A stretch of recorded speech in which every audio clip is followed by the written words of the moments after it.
Welcome back जनाब सज्जाद बुखारी साहब। आपने जो भी शेर सुनाया ना, ये जरा आवाम को भी सुना दें तो यकीन मजा आ जाए। देखें जिस तरह के हालात हैं उस तरह इसी रात के बारे में है, लोगों के ख्यालात बन जाते हैं, फिर लोग जो हैं वो उसका इजहार मुख्तलिफ अंदाज में करते हैं, जो सिचुएशन देखते हैं।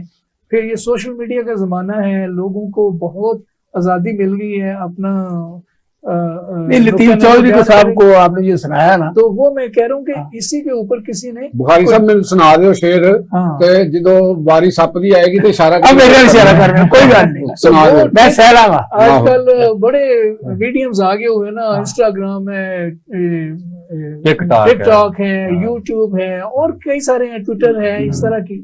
तो लोग फिर मुख्तलिफ चीजें भेजते रहते हैं। मुझे किसी ने भेजा था अच्छा कि कल्ला चाह दा कप ना होवे। वाह वाह वाह वाह, कल्ला चाह दा कप ना हो। चौर साहब ਤੁਹਾਡੇ ਆਸਰੇ ਆਹੋ ਮੇਰੇ ਵਾਸਤੇ ਮੈਂ ਕੱਲਾ ਹੀ ਫੜਿਆ ਅੱਜ। कल्ला चाह दा कप ना होवे, गप शप होवे खप ना होवे। वाह क्या बात है। ਯਾਨੀ ਕੱਲਾ ਹੀ ਹੋਵੇ, और तुसीं खप नहीं पहन देनी, ਖੱਪ ਨਹੀਂ ਪਾਣੀ ਚੁੱਪ ਹੀ गप ਰਹਿਣਾ। शप होनी है। अच्छा ਹੁਣ ਤੁਸੀਂ ਤੇ अच्छा अगला भी गप तो शप होवे सुनना। खप ना होवे। साधे को नेड़े बैठा हुआ बंदा नेड़े बैठा होया ਬੰਦਾ बंदा होवे सप ना सप। होवे। क्या बात है, क्या बात है, क्या ਵਾਹ ਵਾਹ ਵਾਹ। अच्छा जनाब, ਇਹ ਸੱਪ ਨੇ ਕੰਮ ਸੱਪ ਪਾਇਆ ਕਿੰਨੇ ਸਾਡੇ ਆਸਤੀਨ ਜਿਹਨੂੰ ਕਹਿੰਦੇ ਆਸਤੀਨ ਕੇ सांप, ਉਹ ਸਾਹ ਦੇ ਕੋਲ ਬੰਦਾ ਤੁਹਾਨੂੰ ਨਜ਼ਰ ਆਉਂਦਾ ਹੈ ਕਿ ਬੈਠੇ ਹੈ, ਬਹੁਤ ਹੀ ਮੇਰਾ ਕਰੀਬੀ ਹੈ, ਵਿੱਚੋਂ ਸੱਪ ਨਿਕਲਦਾ ਅੱਗੇ ਤੁਸੀਂ ਕਿੰਨੀ ये जो बड़े सियासी पार्टी है तो ये क्या इस्तेहकाम पार्टी सारे सप ही है ना।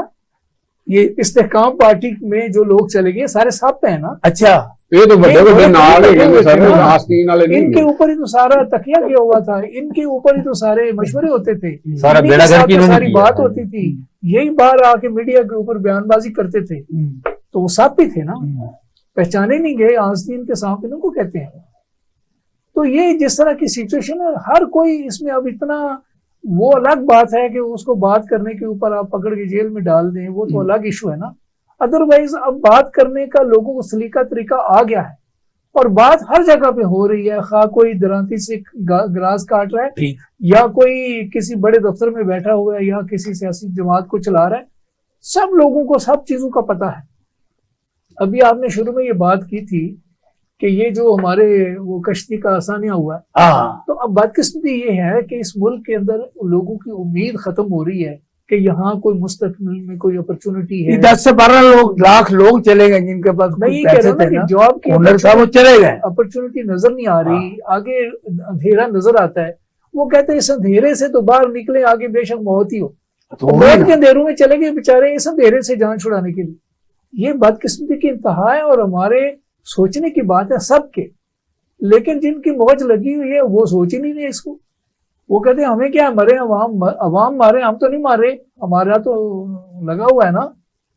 वही आपने जो बात की है ना, हाँ घर को उठा रहे थे कि उसकी बारी आई, दूसरे का अब क्या होगा। जी जी, तो यही हो रहा है हमारे यहाँ। तो यहाँ पे आप ये समझते हैं कि तमाम सियासी पार्टियां जो है वो अवाम को लूटने के लिए और यहाँ अपने ये मफादात। हाँ नहीं, मैं ये जो आपकी बात है ना अभी कि तमाम सियासी पार्टियां, इससे मैं आगे शुरू करता हूँ कि वो जो हमने नाजी जर्मनी की बात की है ना, ये सब पार्टियों के साथ हुआ है माजी में और आइंदा भी होना है।